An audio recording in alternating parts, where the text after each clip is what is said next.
A star decorated with flawless Brazilian diamonds with an emerald trefoil and ruby cross set against blue enamel. A diamond badge and 5 gold jewel-encrusted collars. These were the stunning pieces that made up the Irish crown jewels, and on July 6, 1907, the gems were discovered to be missing. Most of the 394 jewels in the Irish crown jewels came from Queen Charlotte, wife of George III and Queen of Great Britain from 1761 until 1818. Their value for the stones alone has been estimated at many millions, but for the history they encompass, they are priceless, and nobody knows where they are.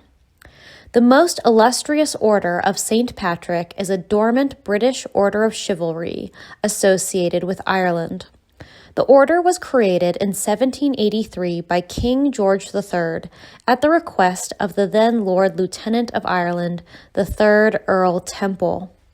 The regular creation of Knights of the Order lasted until 1922, when most of Ireland gained independence from England as the Irish Free State, a dominion within what was then known as the British Commonwealth of Nations.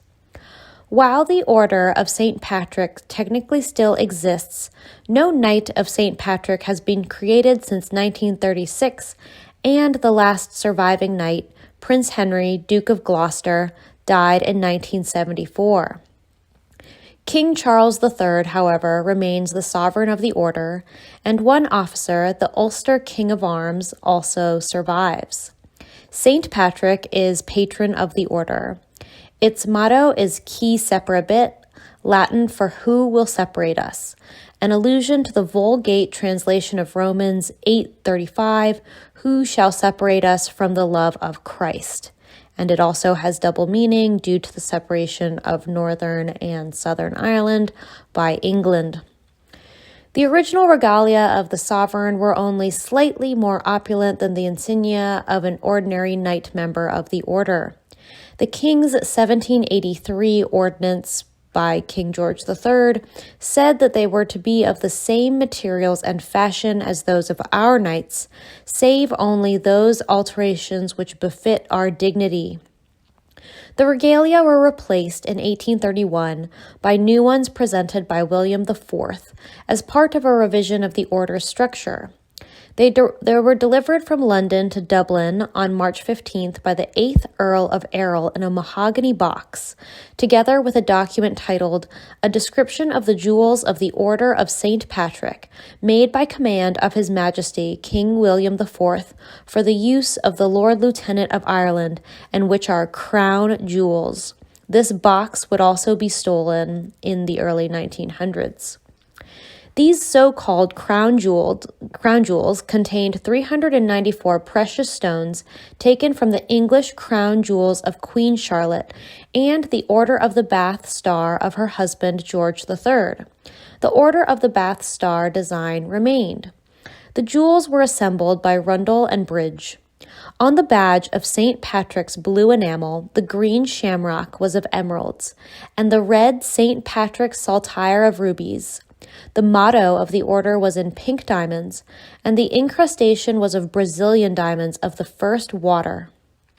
Notices issued after the theft described the jewels thus: a diamond star of the Grand Master of the Order of St. Patrick, composed of brilliants, Brazilian stones of the purest water, 4 5/8 by 4 1/4 inches, consisting of 8 points, 4 greater and 4 lesser, issuing from a center enclosing a cross of rubies and a trefoil of emeralds surrounding a sky blue enamel circle with words Qui separabit in rose diamonds engraved on the back.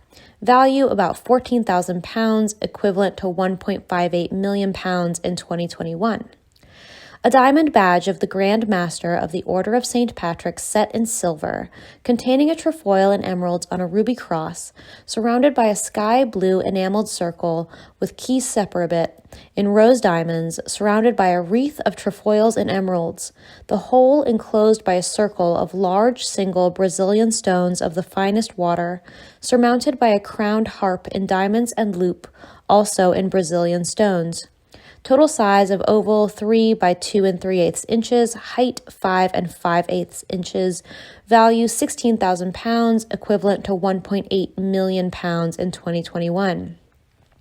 While not being worn or cleaned, the insignia of the sovereign and those of deceased knights were in the custody of the Ulster King of Arms, the senior Irish officer of arms, and kept in a bank vault. The description crown jewels was officially applied to the star and badge regalia of the sovereign in a 1905 revision of the order's statutes. The label Irish crown jewels was publicized by newspapers after their theft, but they were really never thought of as crown jewels by the Irish people. The timing of the theft was particularly significant. The jewels were taken just before the visit of King Edward VII of the United Kingdom in the summer of 1907. He had visited Ireland prior in 1903. As part of this occasion, the jewels were supposed to be used to swear in Lord Castletown as a new knight of the Order of St. Patrick. Just 4 years earlier, in 1903, security around the jewels had increased, due in part to the approaching votes of the Irish people for independence in Parliament, which ultimately resulted in the 1916 Easter Uprising, since the British did not honor this vote. This is yet another example of how voting can go wrong in so-called democracies. The Ulster King of Arms office in Dublin Castle, who had responsibility for the jewels, had moved from the Birmingham Tower to the Bedford or Clock Tower of the castle. The jewels were moved to a new safe, which would be kept in the newly built strong room set up specifically for that purpose. But the new safe was too big to fit through the entryway to the storeroom, so the Ulster King of Arms genealogist Sir Arthur Vickers housed it in his library instead. At the time of the theft, he was 41 years old, and he had repeatedly offered to work on Irish heraldry for no pay. He had been knighted in 1896. Vickers and his employees owned 7 latch keys to the Office of Arms entrance, as well as 2 keys to the safe containing the jewels. The number of keys raises some eyebrows. During the long night hours spent on duty guarding the jewels, Vickers was known to drink. On one occasion, he awoke from a drunken stupor to discover he was wearing the jewels in chains around his neck. Was this the action of a drunkard who didn't take his job seriously?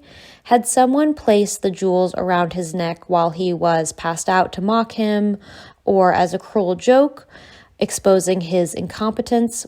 Or was this a trial run for the theft itself?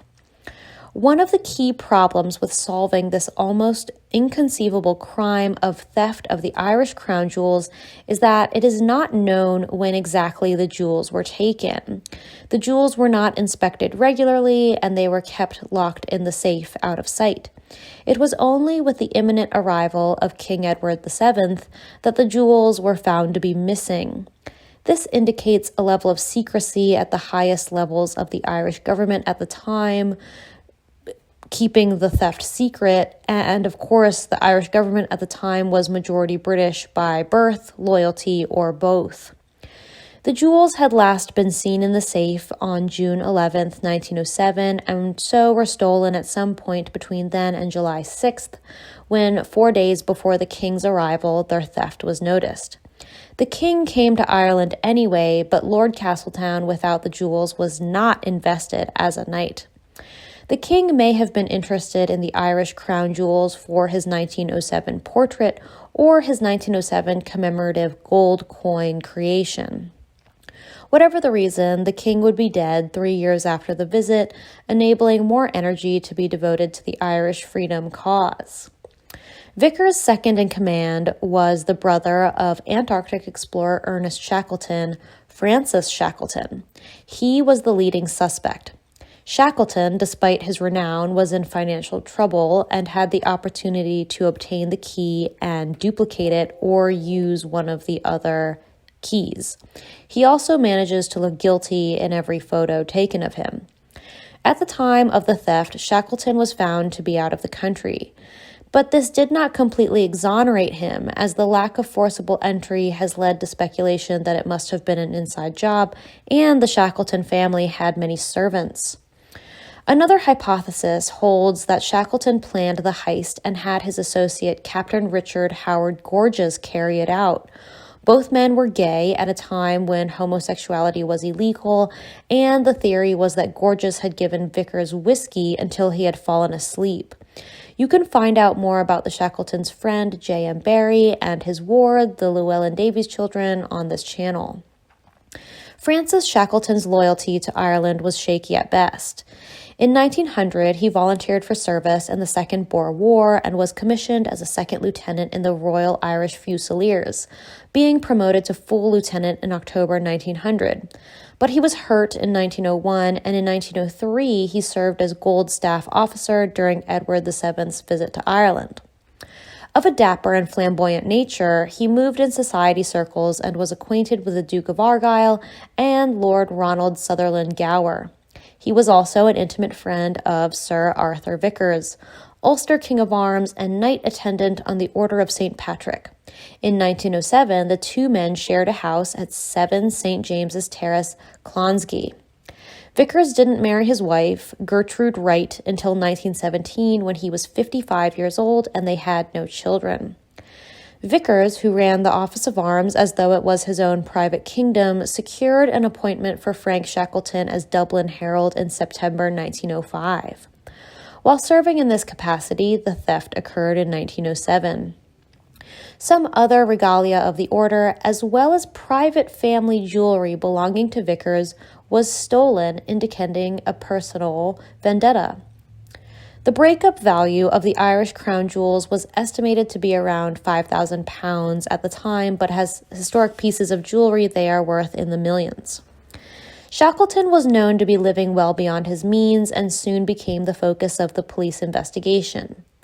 Rumors circulated that he had taken the jewels to the continent to be broken up, but no actual evidence was found against him. The king was furious at the theft and called for the resignation of all employed at the Office of Arms. Shackleton resigned as Dublin Herald in November 1907, a few months after the theft, but some reported he cooperated fully with the commission appointed to investigate the theft in 1908. Some others report that he refused to answer all questions. While nothing was ever proven against him, he remained the prime suspect in the case, and Vickers, in his will of 1920, referred to the incident as, quote, "when I was made a scapegoat to save other departments responsible, and when they shielded the real culprit and thief, Francis R. Shackleton." In later life, Shackleton was associated with several dubious business deals. He was declared bankrupt in 1910 with debts of nearly £85,000. He fled to Portuguese West Africa, where he initially worked as a plantation manager, but was arrested in October 1912 on fraud charges and sent back to London for trial. He was charged with the fraudulent conversion of funds entrusted to him by a Miss Mary Brown. He was found guilty at his trial at the Old Bailey in October 1913 and sentenced to 15 months hard labor. On his release from prison, he changed his name to the surname Malore, and his brother secured him a position in a London office. Little is known of what he did for the next few years or how he survived, but by 1934 he had moved to Chichester, Sussex, where he opened an antique shop. He lived at Chichester with his unmarried sister, Amy Vibert Shackleton, who died in 1953, for the rest of his life. However, it seems his parents had to bail him out as well, since in 1911 he was living with his parents, Henry and Henrietta Shackleton, in Lewisham, London, with many siblings: Gertrude, who was 38, Francis, who was 34 at the time, Clara, 30, Kathleen, 27, Gladys, 24, Amy, 35, and servant Mabel Partlet, who was 24. Shackleton died at St. Richard's Hospital on June 24, 1941, and was buried under his assumed name of Malore in Chichester Cemetery. Connected to the Shackelford continent rumor, in 1927, a Parisian jeweler made overtures to the Irish Free State government, offering to sell them back the jewels. Did this jeweler purchase the items from Shackleton's antique shop? The offer was declined. But in 1928, the wooden, brass-bound mahogany box that had held the jewels was sent to the Office of Arms without any letter of explanation.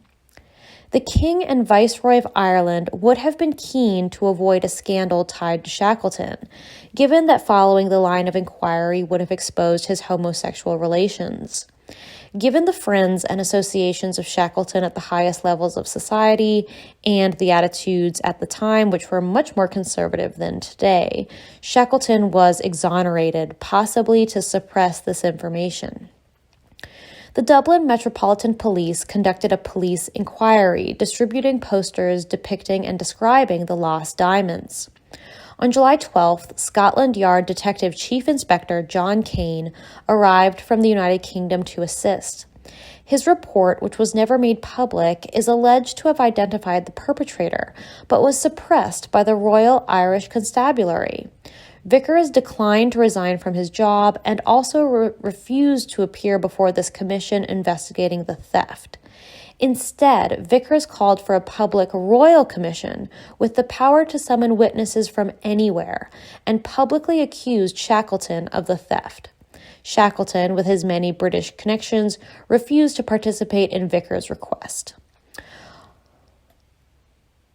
The commission found Shackleton not guilty, but also concluded that Vickers had not exercised adequate vigilance or proper care as the custodian of the regalia. On this decision, Vickers was then forced to resign, as were all of the others who worked under him. Other suspects were suggested. One immediate rumor was that the gems had been taken by political activists affiliated with the Irish Republican Brotherhood. The source of this rumor is Pat O'Brien, Member of Parliament of the United Kingdom, who accused loyal and patriotic Unionist criminals of having committed the crime. The Irish Republican Brotherhood was a secret, oath-bound fraternal organization dedicated to the establishment of an independent democratic republic in Ireland between 1858 and 1924.